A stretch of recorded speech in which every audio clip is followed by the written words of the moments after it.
অনেক ওয়াহাবি কোরআন পাকের ভুল ব্যাখ্যা করে। আল্লাহ বলেছেন কিয়ামতের ময়দানে আল্লাহ ছাড়া কেউ তোমার হামি ও নাসির হবে না। কিয়ামতের ময়দানে আল্লাহ ছাড়া কেউ সাহায্যকারী হবে না। আল্লাহ ছাড়া কেউ তোমাদের অভিভাবক হবে না। বিভিন্ন রকম কোরআন পাকে আয়াত রয়েছে। এই আয়াত নিয়ে বলে যে নবীও কোনো কাজে আসবে না, নাউযুবিল্লাহ বলে। কিন্তু আল্লাহ কি বলছেন? ওয়ারাফা'না লাকা, আল্লাহ কি বলছেন? ওয়ালা সাউফা ইউতিকা রাব্বুকা ফাতারদা। মাহবুব, তোমাকে এত দিব, এত দিব, এত দিব, তুমি রাজি হয়ে যাবে। সুবহানাল্লাহ, জোরে বলেন না সুবহানাল্লাহ। সুবহানাল্লাহ। নবীকে আল্লাহ দিবেন কি আর আমার নবী নিবে কি? রাসূল পাক বলছেন কিয়ামতের ময়দানে আমার উম্মত যাদের আকীদা ঠিক আছে, আহলে সুন্নাত ওয়াল জামাত, তার আমল যত খারাপ থাকুক, আকীদা ঠিক আছে, গুনাহ করেছে, আমি নবী মুস্তাফা ওই পাপীদেরকে নিয়ে এক এক করে আমার প্রত্যেক সহিহুল আকীদা উম্মতকে যতক্ষণ পর্যন্ত না জান্নাতে নিয়ে যাব, আমি নবী রাজি হব না। আর আল্লাহ বলেছেন এত দেব, তুমি রাজি হয়ে যাবে। মুস্তাফা যতক্ষণ নিবে আল্লাহ ততক্ষণ দিবে। মুস্তাফা যতক্ষণ নিবেন আল্লাহ ততক্ষণ দিবেন। তার জন্য আহলে সুন্নাতের ইমাম, বরেলির সরতাজ, আলা হযরত আজিমুল বরকত, ইমামে ইশক ও মোহাব্বত, মুজাদ্দিদে দ্বীন ও মিল্লাত, ইমাম আহমদ রাজা খান ফাজিলে বরেলভী রাদিয়াল্লাহু তাআলা আনহু বলছেন যে खुदा की रजा चाहते हैं तो आलम, खुदा चाहता है रजाए मोहम्मद। नाराए तकबीर, नाराए रिसालत, दीन इस्लाम, नाराए तकबीर, नाराए रिसालत। পৃথিবীর মানুষ চায় আল্লাহকে রাজি করব, আল্লাহকে রাজি করব। আল্লাহ চাচ্ছেন আমি মুস্তাফাকে রাজি করব। সুবহানাল্লাহ। ওই ব্যক্তির কত মর্যাদা হবে যেই ব্যক্তিকে আল্লাহ রাজি করতে চায়। ওই ব্যক্তির কত সম্মান হবে যিনাকে আল্লাহ রাজি করতে চায়। উনার কত সম্মান হবে যিনাকে খুশি করার জন্য আল্লাহ কিবলা পরিবর্তন করে দেয়। ওই নবীর কত সম্মান হবে যিনাকে খুশি করার জন্য আল্লাহ চন্দ্রকে দুই টুকরা করে দেয়। উনার কত সম্মান হবে যিনাকে খুশি করার জন্য আল্লাহ সূর্যকে ফিরিয়ে দেয়। আরে কিয়ামত পর্যন্ত, দুনিয়া সৃষ্টি থেকে হওয়া পর্যন্ত, আজ পর্যন্ত সূর্য কোন বিজ্ঞানিকের জন্য, কোন মাস্টারের জন্য, আপনার বিজ্ঞানের জন্য, কোন সায়েন্টিফিকের জন্য, কোন মন্ত্রীর জন্য সূর্য এক সেকেন্ড দেরি করেনি। যেমন গতিতে চলে তেমনই গতিতে চলেছে। কিন্তু মা আমিনার লাল, সুন্নিদের মাথার তাজ, আমাদের জানের জান নবী মুহাম্মদ রাসূলুল্লাহ ইশারা করেছে আল্লাহ তিনাকে রাজি করার জন্য ডোবা সূর্য ফিরিয়ে দিয়েছে।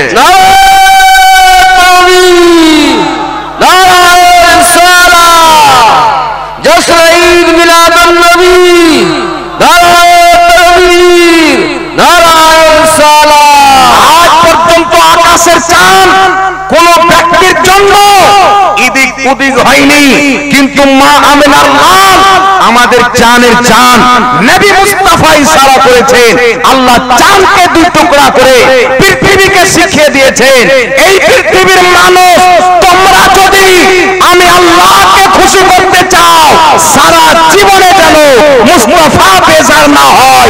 চার প্রতি মুস্তাফা রাজি, আমি খোদা রাজি। বল সুবহানাল্লাহ, সুবহানাল্লাহ। তুমি মনে করছো আমি নবীর বেয়াদবি করে আল্লাহকে রাজি করে নেব? আমি রাসূলকে ছোট করে আল্লাহকে রাজি করে নেব? আমরা যখন নবীর শান বয়ান করি, কিছু লোক বলে আর নবীকে আল্লাহর সাথে মিলিয়ে দেয়। নাউযুবিল্লাহ। আমাদের ইমাম আলা হযরত ইমাম আহলে সুন্নাত রাদিয়াল্লাহু তাবারাক ওয়া তাআলা আনহু কি বলেছেন? लेकिन रजा ने खत्म सुखन इस पे कर दिया, खालिक का बंदा खल्क का आका कहूं तुझे। आला हजरत বলছেন ইয়া রাসূলুল্লাহ, আপনাকে কি বলবো? গোলাপ বলবো, অমুক বলবো, অমুক বলবো, কি বলবো? আমি এই কথা বলে শেষ করে দিলাম, আপনি হচ্ছেন আল্লাহর বান্দা আর সমস্ত সৃষ্টির আকা। যদি বলেন সুবহানাল্লাহ, আপনি আল্লাহর বান্দা, সমস্ত সৃষ্টির সরদার। এই আকীদা আমাদের, আমরা নবীকে আল্লাহর সাথে বাড়ি হেরি সমতুল্য করে দিই। না পৃথিবীর কোন লামাযহাবী প্রমাণ করতে পারে, না পৃথিবীর কোন দেওবন্দি প্রমাণ করতে পারে। আমার পেটে থাকা পর্যন্ত সারা পৃথিবীর যত 72 ফিরকা জাহান্নামী রয়েছে সকলকে চ্যালেঞ্জ করতে চাই, আমরা নবী মুস্তাফাকে নাউযুবিল্লাহ খোদার সাথে মিলাই না। নবী মুস্তাফার যেটা শান সেটা মানুষের সামনে বয়ান করে দিয়ে জোরে বল সুবহানাল্লাহ। নবী পাক সাল্লাল্লাহু আলাইহি ওয়াসাল্লামের শান তো আমরা বয়ান করেছি, আমাদের ইমাম শিক্ষা দিয়েছে। তুমি যখন নবীর শান বয়ান করবে এই কথা বলবে না যে নবীর মুখ দিয়ে দুর্গন্ধ বের হতো তাই নবী দাঁতল করছেন। নবীর মানে মানুষ ছিলেন সাধারণ, তার জন্য বাচ্চা কাচ্চা হয়েছে। আমাদের ইমাম শিখিয়েছে তুমি যখন নবীর শান বয়ান করবে বলবে সবসে আওলা ও আলা हमारा नबी, सबसे बाला ও आला हमारा नबी, अपने मौला का प्यारा हमारा नबी, दोनों आलम का दूल्हा हमारा नबी। सारे ऊंचों में ऊंचा समझिए जिसे, है उस ऊंचे से ऊंचा हमारा नबी। सारे अच्छों में अच्छा समझिए जिसे, है उस अच्छे से अच्छा हमारा नबी। और सब चमक वाले उजलों में चमका किए, अंधे शीशों में चमका हमारा नबी। गमज़दों को रज़ा मुस्ता दीजिए के है, बेकसों का सहारा हमारा नबी। बेशक बेशक। তুমি মরে তো দেখো কবর তোমার কোন বাপ যায়, তোমার কবরে মুহাম্মদ রাসূলুল্লাহ। তুমি হাসরে উঠবে তোমার কেউ কাজে আসবে না, না কোনো কাজ্জাব বিন ইহুদি কাজে আসবে, না কোনো অশিক্ষিত ডাক্তার কাজে আসবে, না কোনো ব্যক্তি কাজে আসবে। কিয়ামতের ময়দানে যদি আপনার কাজে আসে মা আমিনার লাল মুহাম্মদ রাসূলুল্লাহ কাজে আসবে। বল সুবহানাল্লাহ সুবহানাল্লাহ। যদি কোনো ওয়াহাবি, যদি কোন লামাযহাবী দেওবন্দি এটা মনে করে আমরা নামাজ পড়ছি জান্নাতে চলে যাব, আমাদের আমল ভালো জান্নাতে চলে যাব, আমাদের ইবাদত বেশি আছে জান্নাতে চলে যাব, তোমার চাইতে বেশি ইবাদত ইবলিসের ছিল, তোমার চাইতে বেশি ইবাদত জুলখায়সার ছিল। তুমি এটা নিয়ে ধান্দাতে থাকিও না। আমরা আহলে সুন্নাত ওয়াল জামাত, আমরা এটা মনে করি না নামাজ পড়ি নামাজ জান্নাতে নিয়ে যাবে, রোজা জান্নাতে নিয়ে যাবে, হজ যাকাত জান্নাতে নিয়ে যাবে। আহলে সুন্নাত ওয়াল জামাত সুন্নিদের আকীদা কিয়ামতের ময়দানে মুহাম্মদ রাসূলুল্লাহ জান্নাতে নিয়ে যাবে। বল সুবহানাল্লাহ সুবহানাল্লাহ। তুমি মরে দেখো বেটা কে তোমার উপকারে আসে। আজকে বলছো না নবীর মা বাপকে জাহান্নামী বলে ওই মৌলবীকে তুমি সাপোর্ট করো, ওই মৌলবীর তুমি ফলোয়ার, আর তুমি ভাবছো কিয়ামতের নবী আমার শাফাত করবে। এ পাগলার দল, কোন ব্যক্তি যদি আমার বাপকে গালি দেয় আমি ওর জালসাতে যাব? কথা বলে জি না। কি করব? আমাদের ঝাড়খণ্ডী ভাষায় বলার গোষ্ঠীকে বেঁচে দেবো। আপনার বাবাকে যদি আমি গালি দিতাম আমাকে জালসায় ডাকতেন? ডাক্তার সাহেব ডাকতেন? কেউ যদি আমার বাপকে খারাপ বলতো, আমার মাকে খারাপ বলতো, ওর জালসাতে আসতাম, ওর ডিহিতে পা দিতাম না, যদি পেয়ে নিতাম আমার এলাকাতে থাপ্পড় দিয়ে লাল করে দিতাম। বদলাস হয়েছে না কি বলেন? ওয়াহাবি মনে করে আমরা নবীর মা বাপকে জাহান্নামী বলি, আমরা জান্নাতে যাব। কত বড় পাগল! জান্নাত ওর বাপে, জান্নাত হচ্ছে রাসূলে পাকের। সুবহানাল্লাহ। জান্নাত নবীর ফ্যামিলির। আল্লাহ তাবারাক ওয়া তাআলার পক্ষ থেকে নবীকে এলান করানো হয়েছে আল হাসান ওয়াল হুসাইন সাইয়্যিদা শাবাবি আহলিল জান্নাহ।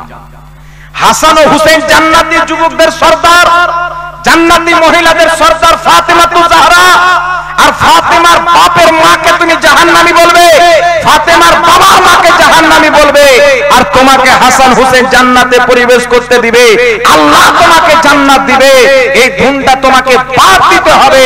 আল্লাহ বলেছেন কুরআন পাকে যে যেই ব্যক্তি আল্লাহ আল্লাহ রাসূলকে কষ্ট দেয় দুনিয়াতেও তার উপরে লানাত, আখিরাতেও তার উপরে লানাত। জোরে বলুন সুবহানাল্লাহ। দুনিয়াতে ওই ব্যক্তি অভিশাপ প্রাপ্ত, আখিরাতে ওই ব্যক্তি অভিশাপ প্রাপ্ত। কারণ নবী পাককে যে কষ্ট দিল সে আল্লাহকে কষ্ট দিল। তাই আল্লাহ বলেন যে আমার রাসূল কার আমাকে কষ্ট দেয়। আল্লাহকে কেউ কষ্ট দিতে পারে? কেউ দিতে পারে না। সারা পৃথিবী মিলে যদি চাই আমি আল্লাহর একটু ক্ষতি করে দেব, পারবে বাবা? সারা পৃথিবী মিলে যদি চাই আমি আল্লাহর একটু লাভ করে দেব, পারবে? কেউ পারে না। তাহলে আল্লাহকে কষ্ট দিতে পারে?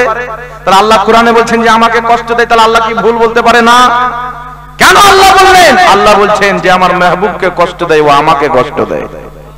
ताई तो हमरा बोली जो नबी का नहीं वो हमारा नबी, नबी से जो हो बेगाना उसे दिल से जुदा कर दे, पेदर मादर ब्रादर मालो जा सब कुछ नबी पर फिदा कर दे। जोरे बोल सुभान अल्लाह।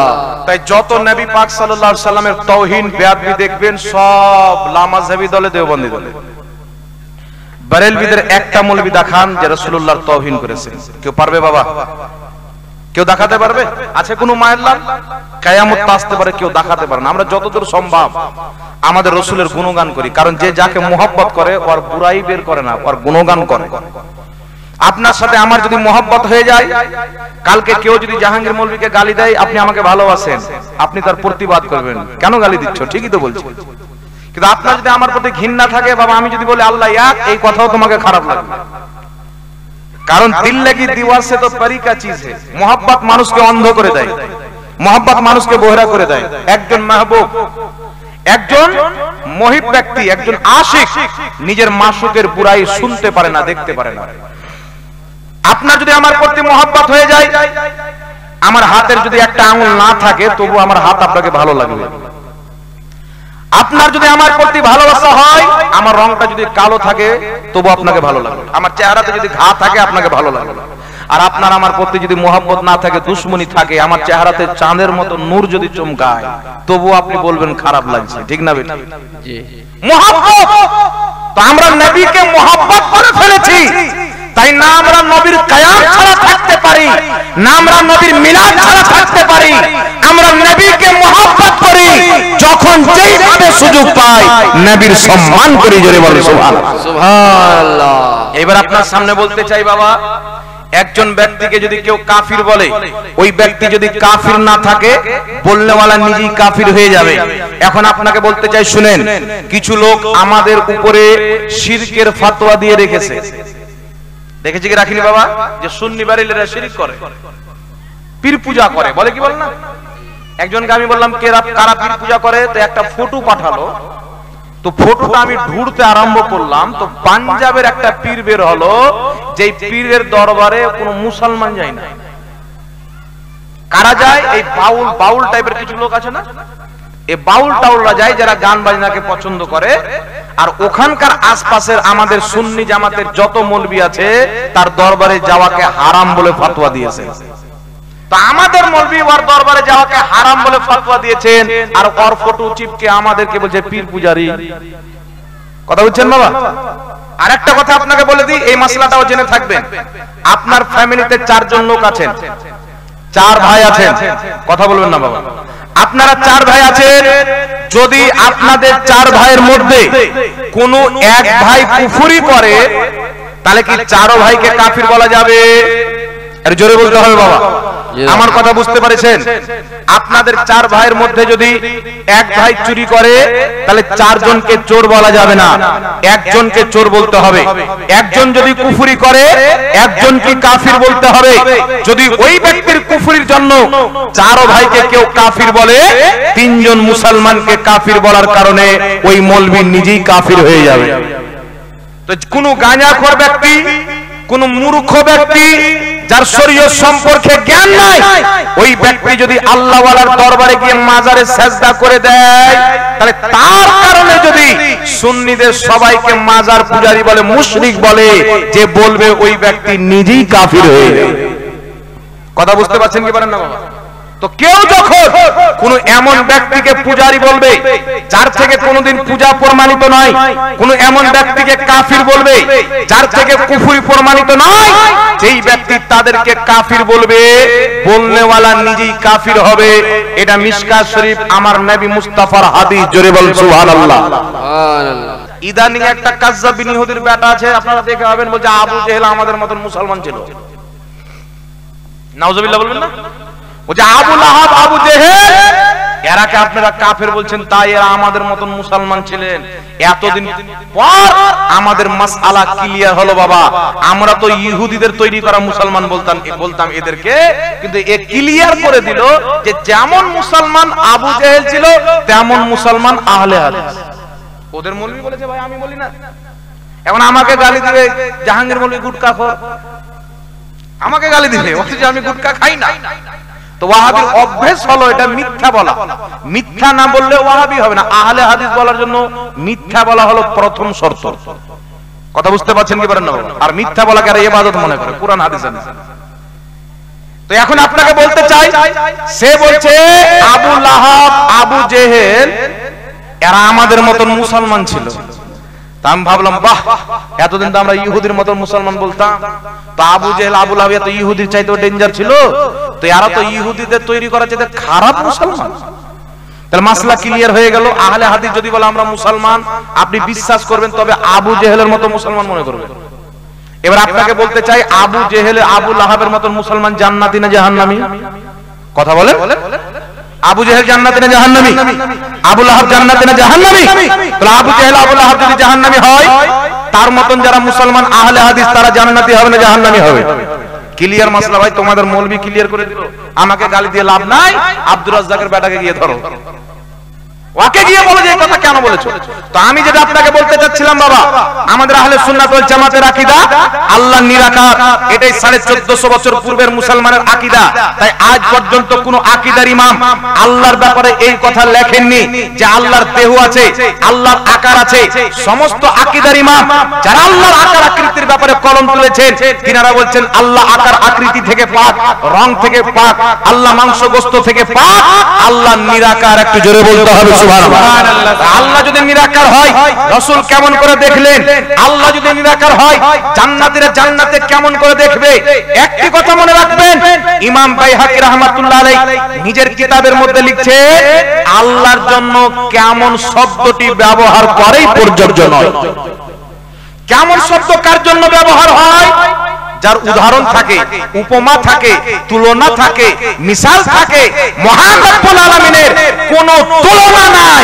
আল্লাহকে কেমন দেখলেন? আল্লাহ যেমন দেখালেন আমার নবী তেমন দেখলেন।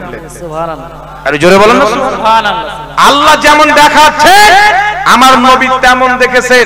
আচ্ছা বলেন তো, আল্লাহ নিরাকার, আল্লাহ চাইলে দেখা দিতে পারে কি পারে না? আরে নবী দেখেছেন, ওয়াহাবি যদি অস্বীকার করে আল্লাহ চাইলে দেখা দিতে পারে, এটা তো অস্বীকার করতে পারবে না, কারণ আল্লাহ চাইলে দিতে পারে। তো আমার নবীকে আল্লাহ দেখা দিয়েছেন, জান্নাতে দেখা দিবেন, কেমন দেখা দিবেন সেটা আল্লাহর ব্যাপার। এবার তুমি বলবে কেমন করে দেখলে? তো আল্লাহ তো উদাহরণ নাই, তোকে উদাহরণ দিয়ে দেখাবো। কথা বুঝতে পারছেন কি পারেন না বাবা? তাই আল্লাহ পাকের কোনো উপমা, কোনো উদাহরণ নাই। কেউ যদি বলে নবী কেমন করে দেখলেন, আল্লাহ যেমন দেখালেন তেমন দেখলেন। কেউ যদি বলে ইমাম আজম আবু হানিফা স্বপ্নে কেমন করে দেখলেন, আল্লাহ যেমন দেখালেন তেমন দেখলেন। কেউ যদি বলে জান্নাতবাসীরা জান্নাতে কেমন করে আল্লাহকে দেখবে, আল্লাহ যেমন দেখাবে তেমন দেখবে, এটা আল্লাহর কুদরতে ছেড়ে দিতে হবে। জোরে বলেন সুবহানাল্লাহ।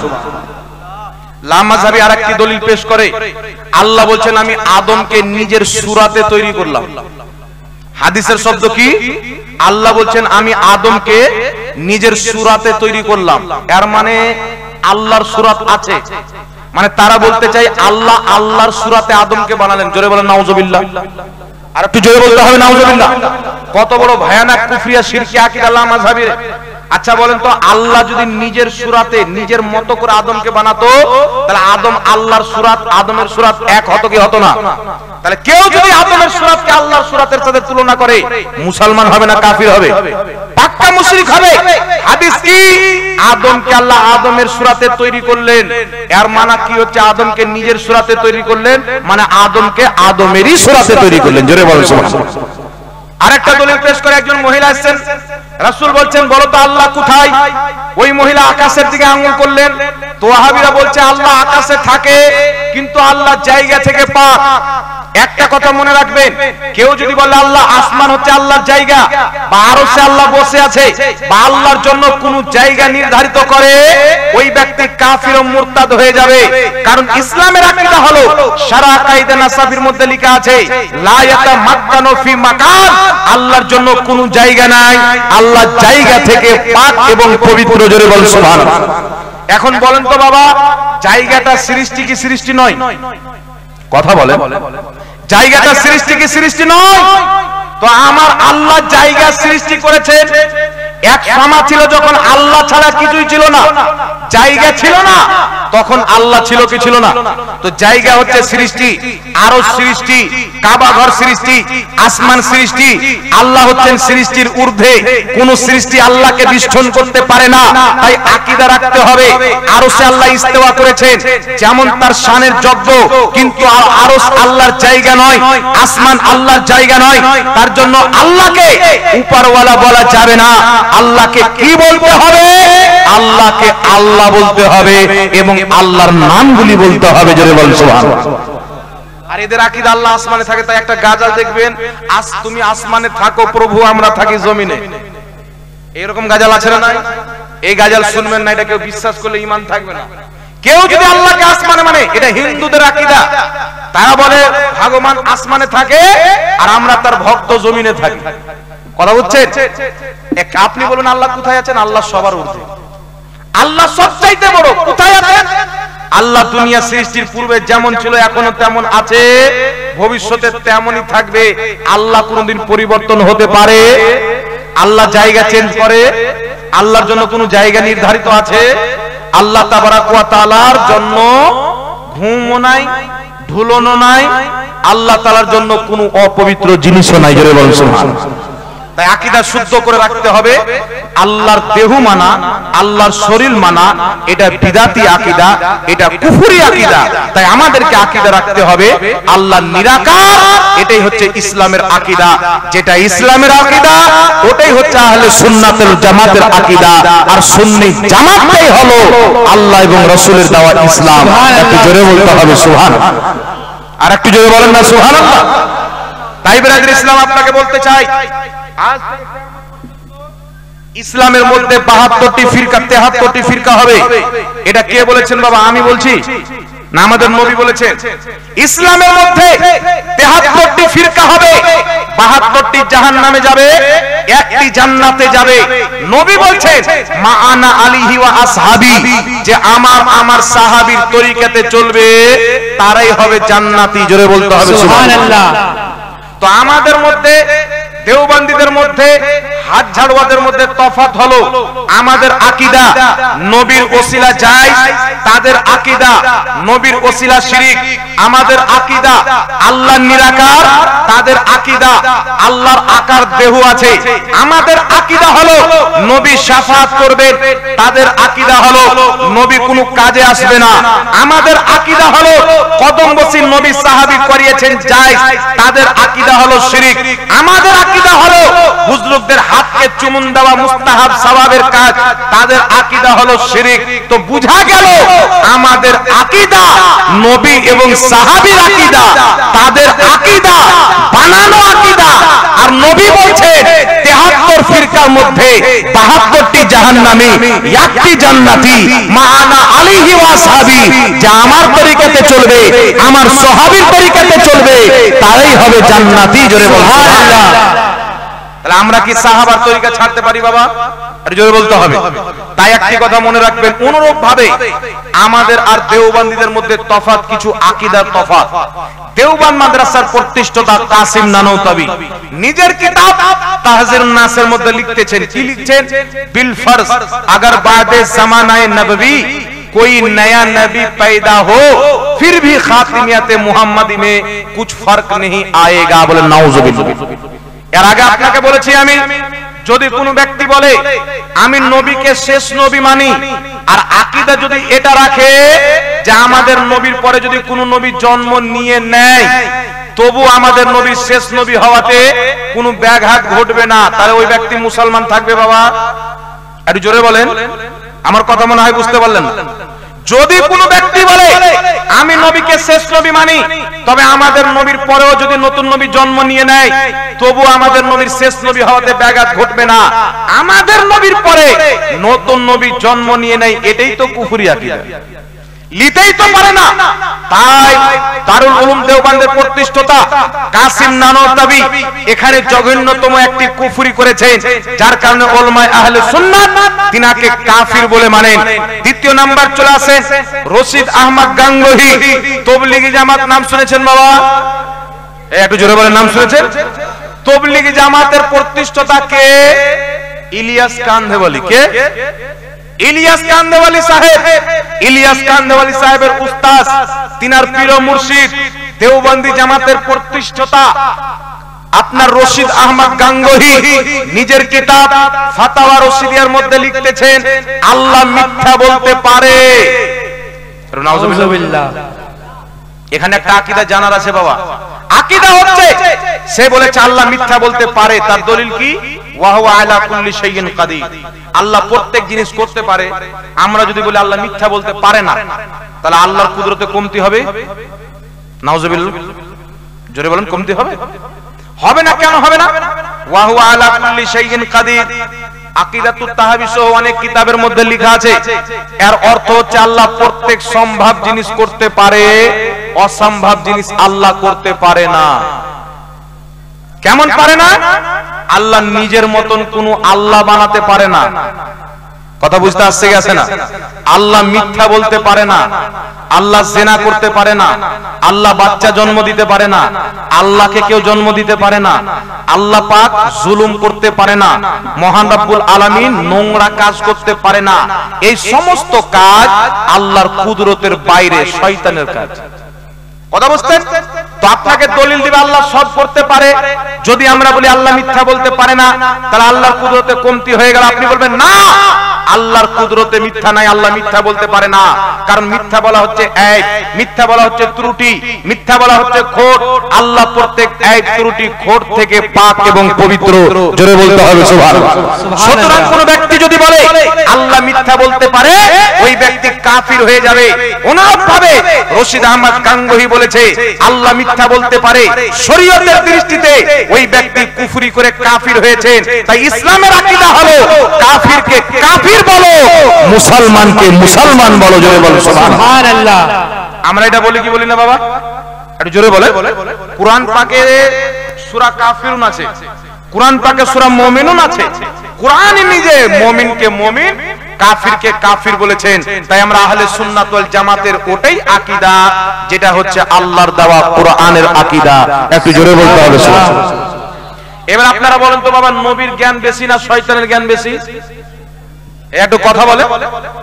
নবীর জ্ঞান বেশি না শয়তানের জ্ঞান বেশি? যদি কোনো ব্যক্তি বলে শয়তানের জ্ঞান বেশি, নবীর জ্ঞান কম, মুসলমান থাকবে? জোরে বলে। উম্মতের ইজমাই আকীদা হলো, যদি কোনো ব্যক্তি সৃষ্টির মধ্যে জিন্নাত হোক, শয়তান হোক বা কোনো অন্য নবী হোক, তিনার জ্ঞানকে যদি আমাদের নবীর জ্ঞান চাইতে বেশি মনে করে, আর আমাদের নবীর জ্ঞানকে বেশি মনে করা শিরক মনে করে, ওই ব্যক্তি কুফরি করলো। দেওবন্দীদের গুরু খলিল আহমদ আম্বেঠি নিজের কিতাব ফারাহিনে কাতিয়ার 122 নম্বর পৃষ্ঠার মধ্যে লিখতেছে নবীর জ্ঞান কম এটা মানা ঈমান, শয়তানের জ্ঞান বেশি এটা মানা ঈমান।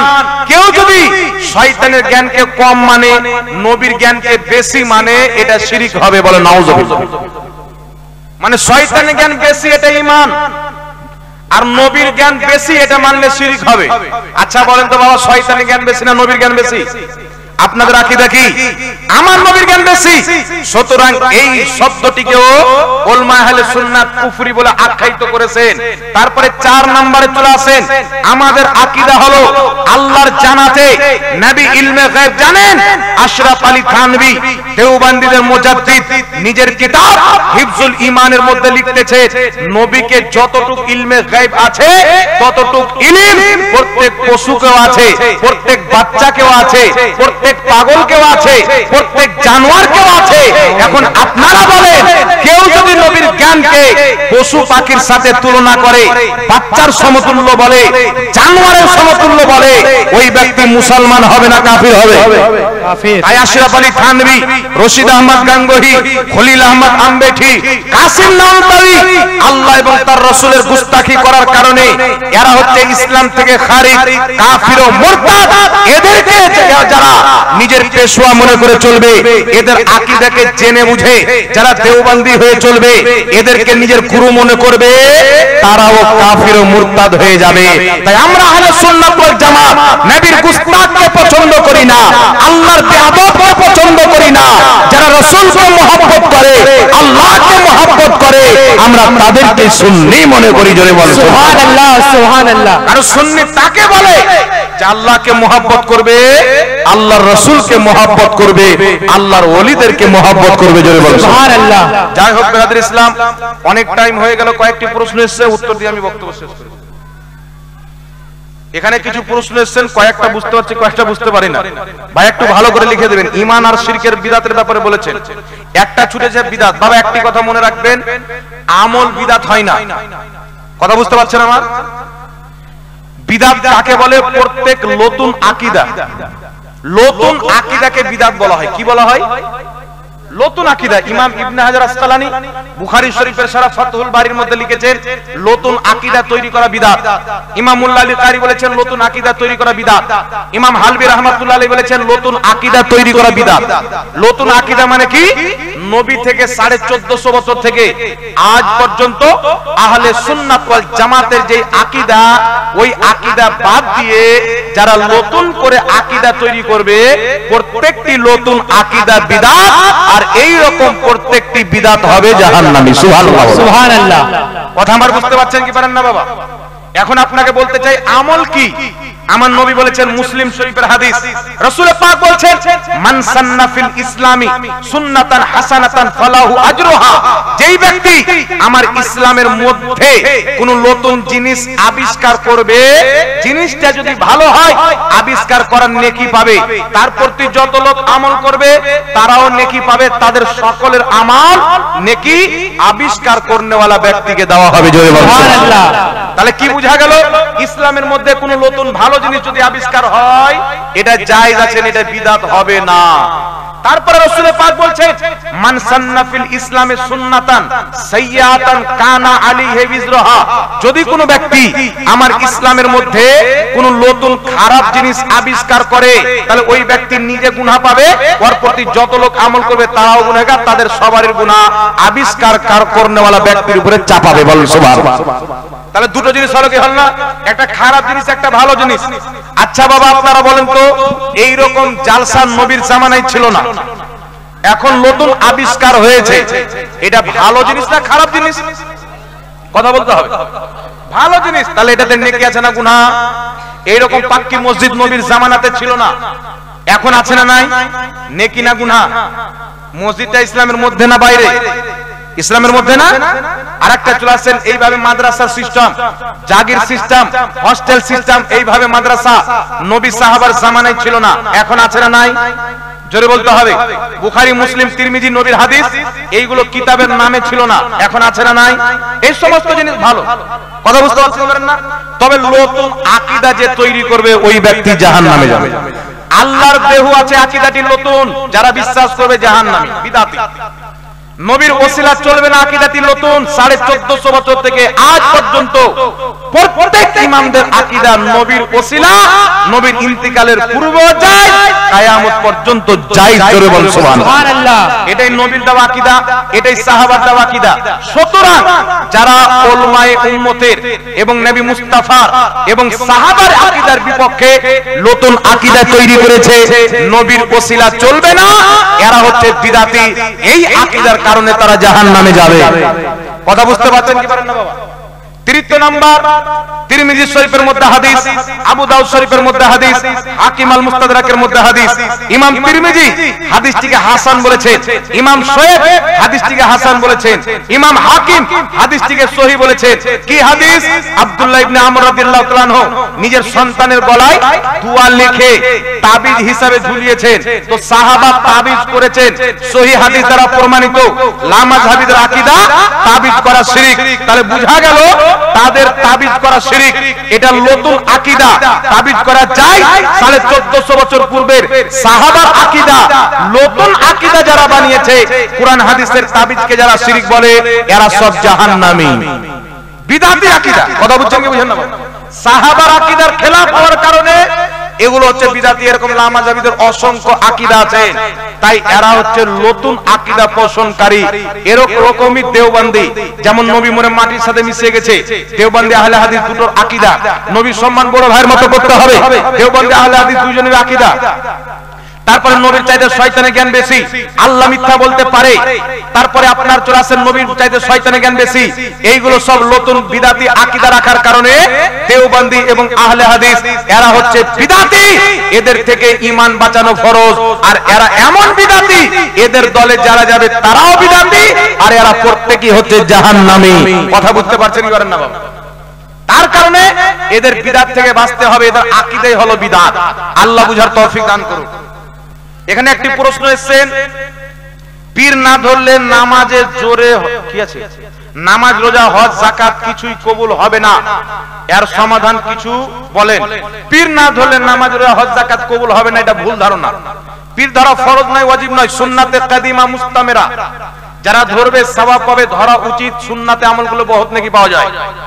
তবে কেউ যদি না ধরে কিন্তু পীর মুরিদিকে মুস্তাহাব বা সুন্নাত মনে করে, ওই ব্যক্তির কোনো সমস্যা নাই, নামাজ রোজা হজ যাকাত কবুল হবে। কথা বুঝতে পারছেন? আর পীর মানাকে কেউ যদি হারাম মনে করে, এই ব্যক্তি বিদাতি পথভ্রষ্ট, তার বিদাতের কারণে সে মুস্তাহিকে জাহান্নামে হবে। কথা বুঝতে পেরেছেন কি পারেননি বাবা? তারপরে লিখেছে, মানুষ যেই দিন মারা যায় সেই দিনে মৃত্যু ব্যক্তির বাড়িতে ভোজ বা খাবার। দেখেন, যেই দিন মানুষ মারা যায় সেই দিনে ওই মানুষের আত্মীয় স্বজন মাটি দিতে আসে, যার কারণে মৃত্যু ব্যক্তির বাড়ির মানুষেরা যদি চায় আমাদের আত্মীয় স্বজন এসে, তারা হয়তো না খেয়ে ফিরে যাবে। মেহমান নামাজি করা ফরজ। কথা বুঝতে পারছেন? এটা মেহমান নামাজির জন্য, তাদের জন্য খাওয়া দাওয়ার আয়োজন করতে পারে, অসুবিধা নাই। কথা বুঝতে পেরেছেন?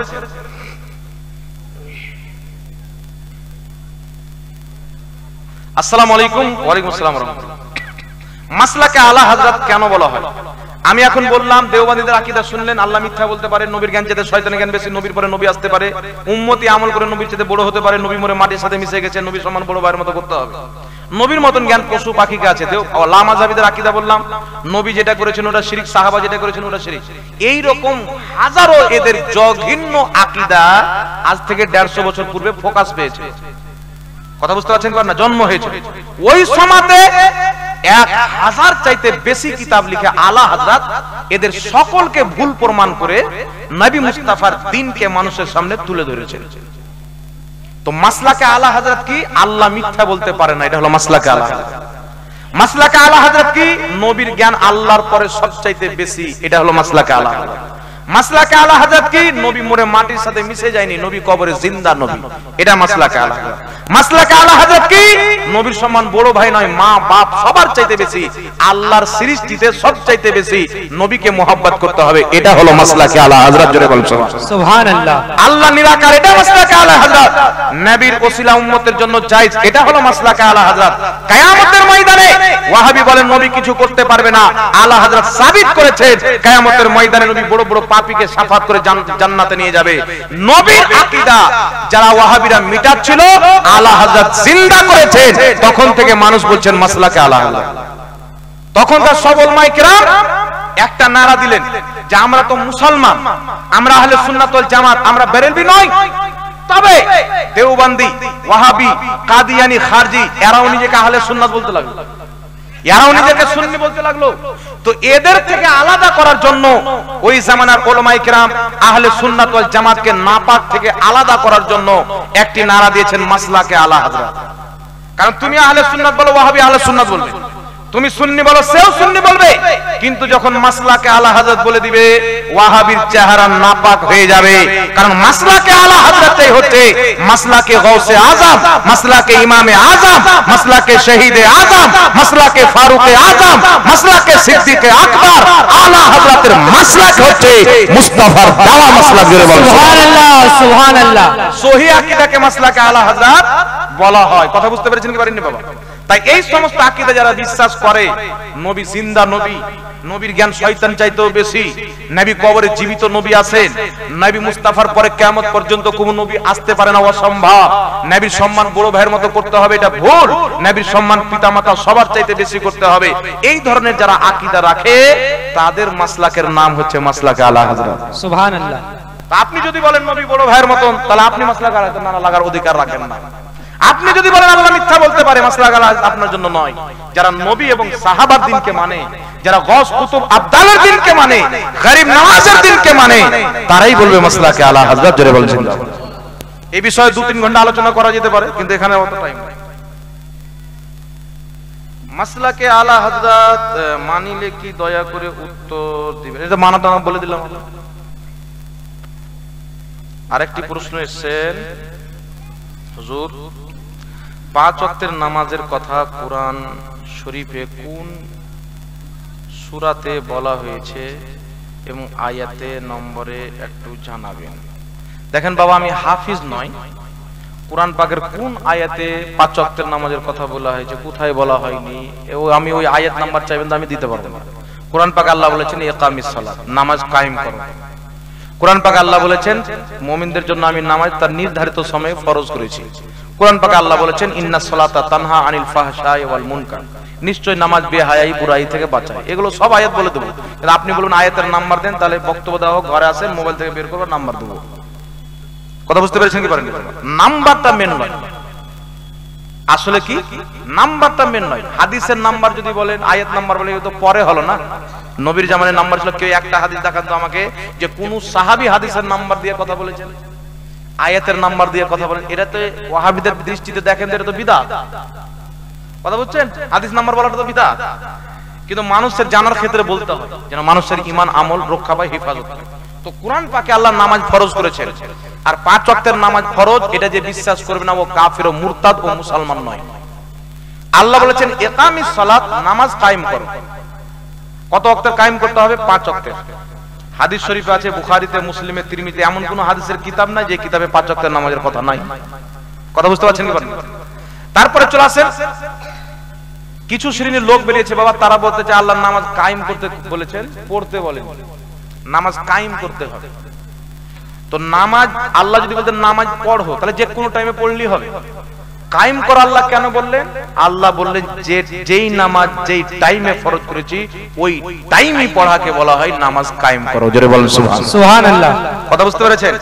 কোন ব্যক্তি যদি বলে নামাজ আল্লাহ কায়েম করতে বলেছেন, পড়তে বলেনি, নামাজ পড়া যাবে না, ওই ব্যক্তি কাফির, মুসলমান নয়। কোন ব্যক্তি কোন এক ওয়াক্তের নামাজকে ফরজ না মনে করে, ও কাফির, মুসলমান নয়। এইরকম লোক যদি মরে, ওর জানাজা পড়া হারাম, ওকে মাটি দেওয়া হারাম, ওকে কুত্তাকে খাইয়ে দিবেন। কথা বুঝতে পারছেন? 10টা কুকুর নিয়ে এসে 5 দিন না খেলিয়ে রাখবেন, আর ওকে কুকুরের মধ্যে ফেলে দিবেন যে খা, ওকে মাটি দিবেন। আসসালামু আলাইকুম। ওয়ালাইকুম আসসালাম ওয়া রাহমাতুল্লাহি ওয়া বারাকাতুহু। বিড়ি, সিগারেট, জর্দা, ধূমপান করলে নামাজ কবুল হবে কি না? আচ্ছা, নামাজের টাইমে পান করে না নামাজের আগে? কেউ যদি নামাজের মধ্যে পান করে তো নামাজই হল না বাবা। একটি কথা মনে রাখবেন, ফুকাহায়ে কেরামের দৃষ্টিতে পান, আপনার কি বলে, বিড়ি, সিগারেট, গুটখা, এইগুলো খাওয়া স্বাস্থ্যের পক্ষে ক্ষতি। ক্ষতি কি ক্ষতি নেই বাবা? তো যেটা স্বাস্থ্যের পক্ষে ক্ষতি, ওটা খাওয়া ভালো না খারাপ? 100% খারাপ। তবে শরীয়ত যেটাকে হারাম বলেনি, আমি আপনি হারাম বলতে পারবো। হারাম বলার অধিকার কোন মৌলবীর নাই। লামাযহাবের একটা আয়াত পড়ে, কুল্লু খামরিন মুশকিরুন কুল্লু মুশকিরিন হারাম। বুঝতে পারছেন? মানে প্রত্যেক খামার হচ্ছে হারাম, প্রত্যেক নাশা হচ্ছে হারাম। তো খামার শব্দ কি, মুশকির শব্দ অর্থ কি, এই বেটারা অর্থটাই বুঝে না।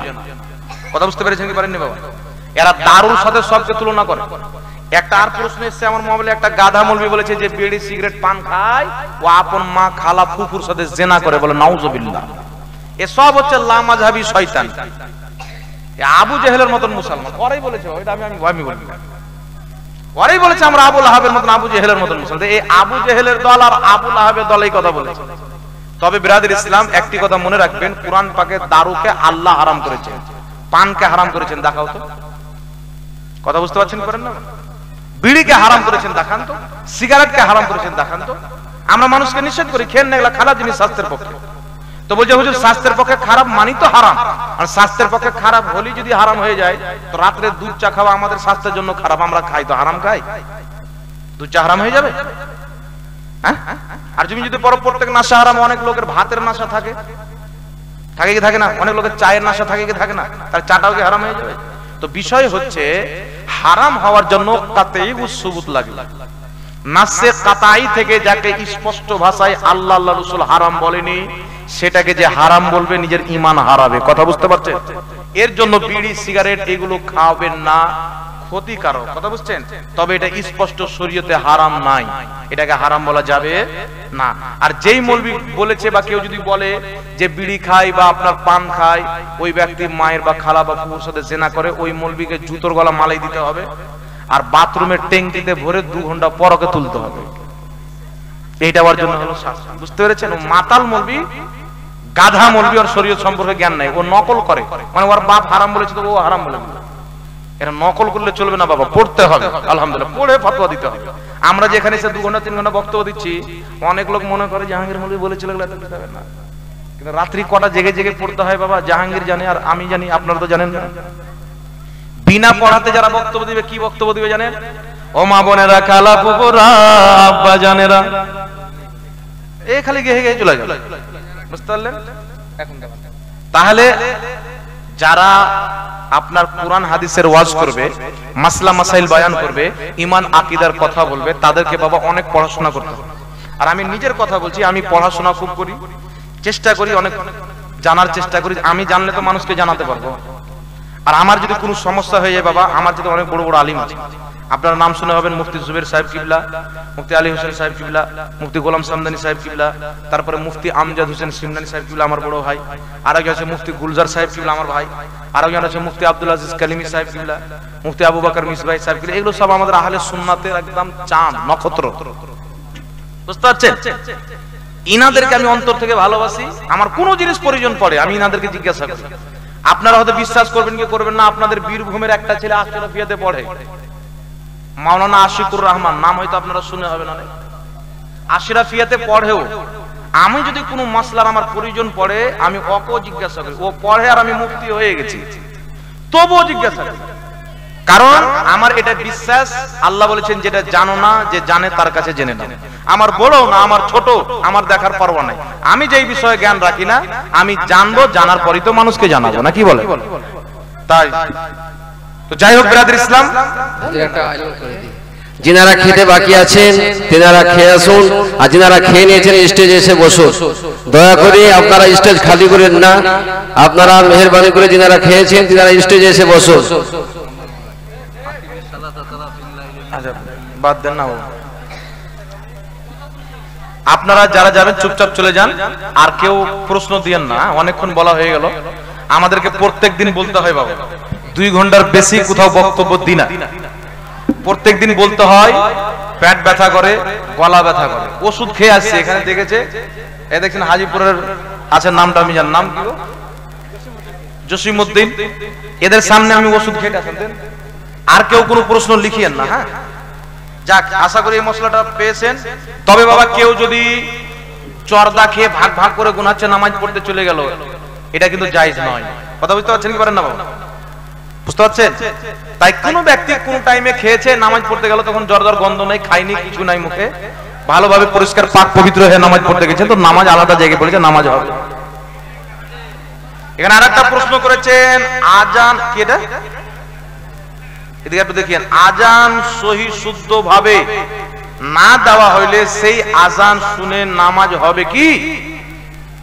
আজান সহি শুদ্ধ ভাবে আমাদের বাঙালি কয়টা লোক দিতে পারে? আল্লাহু আকবার, আল্লাহু আকবার নাকি? অনেক লোক আছে। তো আজান ওটা হবে না, নামাজ হয়ে যাবে। তবে যারা আজানের শুদ্ধ ভাবে জানে না, তাদের প্রতি জরুরি তারা ইমাম সাহেবের কাছে শুধরে নিবে। কথা বুঝতে পেরেছেন? যেই বাড়িতে সুদের লেনদেন আছে, সেই বাড়িতে টাকা, সেই বাড়ির টাকা মসজিদে ও মাদ্রাসায় কাজে লাগানো যাবে কি যাবে না? একদিন একদিন সুদখোররা আমাকে ধরে পিটবে, যেখানে যাই সুদখোরেরই ফতোয়া জিজ্ঞাসা।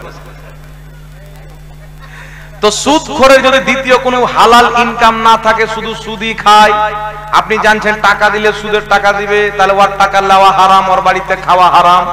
সুদখোরকে সালাম দিবেন না, ওর টাকা দান নেবেন না, পারলে সময় থেকে বাদ করে দিবেন।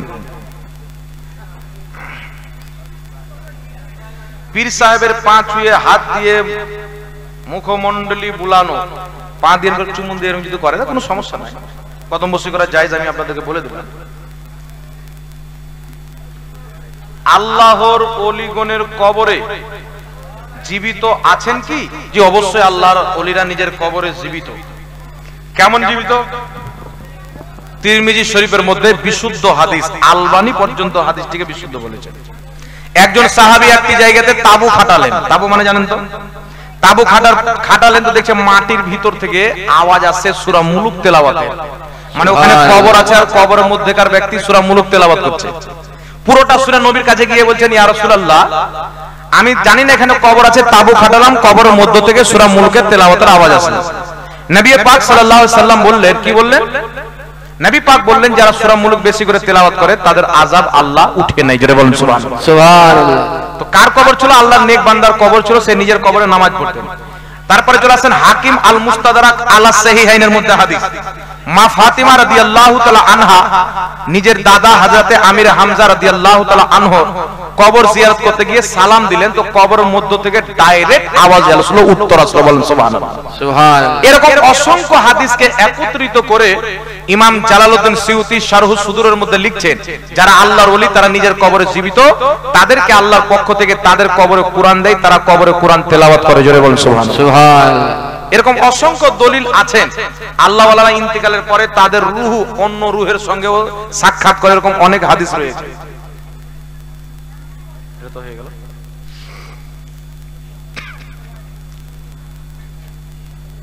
নামাজের তাহরিমা, হাত বাঁধার সঠিক নিয়ম কোনটি? নাভির নিচে হাত বাঁধবেন, সঠিক নিয়ম। মুসান্নাফে ইবনে আবি শাইবার মধ্যে হাদিস, রাসূল পাক সাল্লাল্লাহু আলাইহি সাল্লামের ব্যাপারে সাহাবী বলছেন, ওয়াদাউ ইয়ামিনাহু আলা শিমালিহি ফি সলাতি তাহতা সুররা। নবী ডান হাত বাম হাতে রেখে নাভির নিচে বেঁধেছেন। জোরে বলেন সুবহানাল্লাহ। হযরতে আলী বলেছেন নাভির নিচে হাত বাঁধতে হবে। আত-তামহিদ কিতাবের 20তম খণ্ড 78 পৃষ্ঠায় হাদিস। তারপরে হযরতে ইব্রাহিম নাখঈ থেকে হাসান সনদের হাদিস, মুসান্নাফ ইবনে আবি শাইবাই, ইনি বিখ্যাত তাবেঈ, উনিও বলছেন নাভির নিচে হাত বাঁধতে হবে। আর ইমামে আজম আবু হানিফা, ইনিও বিখ্যাত তাবেঈ, উনি বলছেন নাভির নিচে হাত বাঁধতে হবে। তাই দুটি কল রয়েছে, নাভির নিচে এবং নাভির উপরে। তো আমাদের ইমাম নাভির নিচে নিয়েছেন, ইমাম শাফি নাভির উপরে নিয়েছেন, তবে বুকের উপরে নয়। তাই নাভির নিচে হাত বাঁধাটা হচ্ছে সুন্নাত। নাভির নিচে হাত বেঁধে নামাজ পড়তে হবে। বুকের উপরে হাত বাঁধার কোন সহি হাদিস, মারফু মুত্তাসিল হাদিস নাই।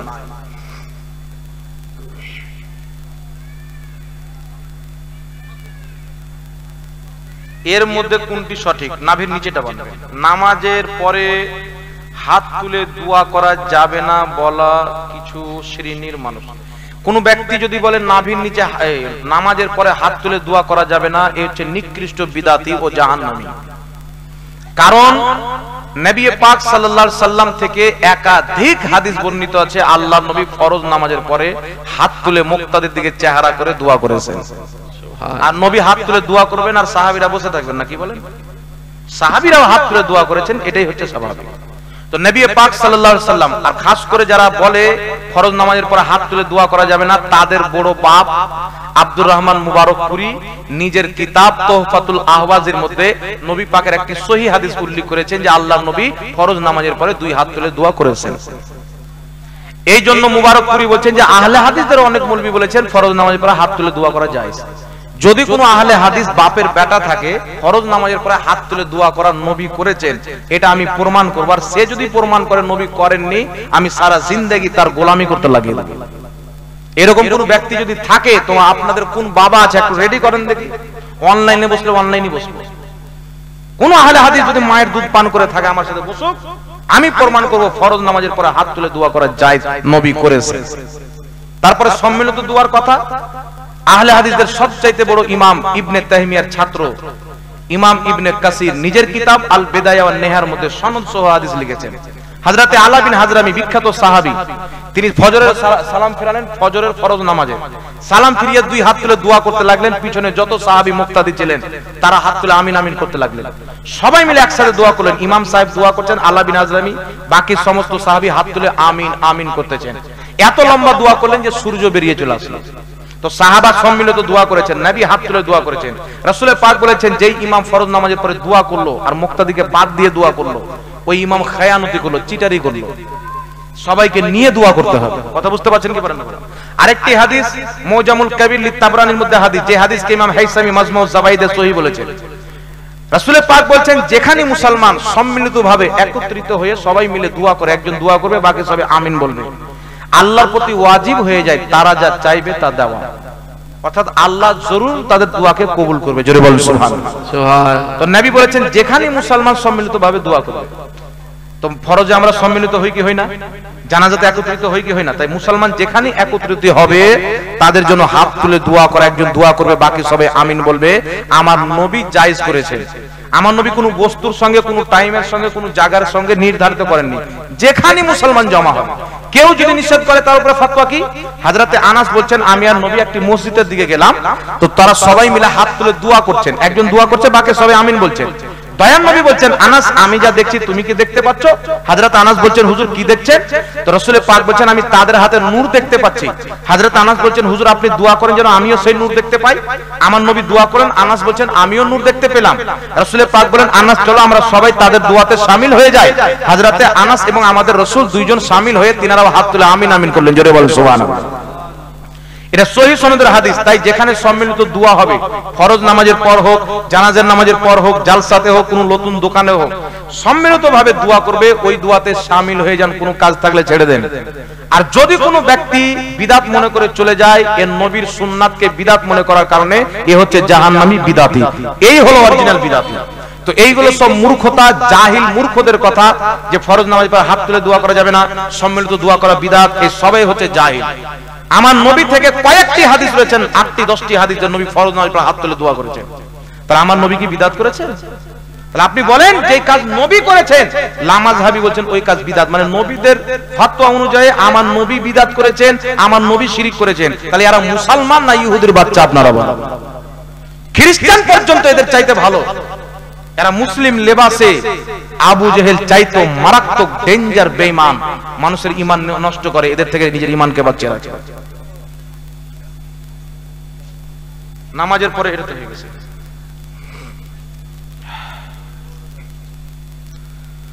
আমরা 5 ওয়াক্তের নামাজ পড়ি, ফরজ নামাজ ইমাম সাহেব পড়ান, তাই আমাদের প্রশ্ন ফরজ নামাজের নিয়তে ইক্তেদাইত বিহাজাল ইমাম বললে সত্যি আমাদের দোয়া, এটা কি আছে গো, দুরূদ নিজে পড়তে হয় কি কেন?